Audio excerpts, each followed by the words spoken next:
Let's bring in Donald Broughton. Broughton Capital Principal and Managing Partner. Donald, thanks for being here. Joining us now, Don Broughton. Donald Broughton. Donald Broughton. I always begin by admitting I don't know anything. Sure, I have a thesis on everything, but I also recognize my theses only have value if the data supports them. I don't have a PhD in economics from an elite Ivy League university.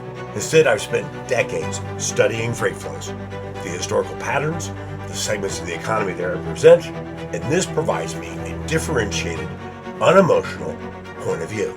Again and again, it's served me well.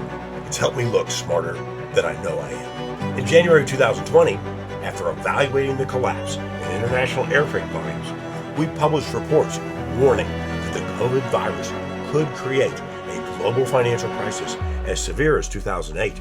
By April, the Dow had plummeted over 9,000 points.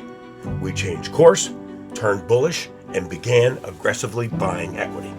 By the time quarantines were finally being lifted and people started attending conferences again, we had developed the basics of an incredibly bullish hypothesis.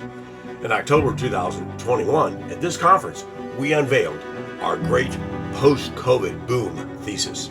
Historians are going to call this period the great post-COVID boom. We've been convinced on an increasing basis that we are at the beginning of history's greatest economic boom. Instead of using a complex econometric model, our thesis starts with a basic anthropological observation. After we survive, we celebrate. It's not an accident that post-World War I and the Spanish influenza, we had the Roaring '20s. It's not an accident that post-World War II, we had a global boom that lasted throughout the 50s and well into the 60s. The recovery from this self-induced economic shutdown is going to have plenty of challenges, just like all economic recoveries do. The rate of recovery is going to be very different in different segments of the economy, very different for individual companies in each industry, but the strength of the overall recovery is going to be far faster and far more robust than anybody is currently anticipating. Sorry, China, you're not going to overtake us.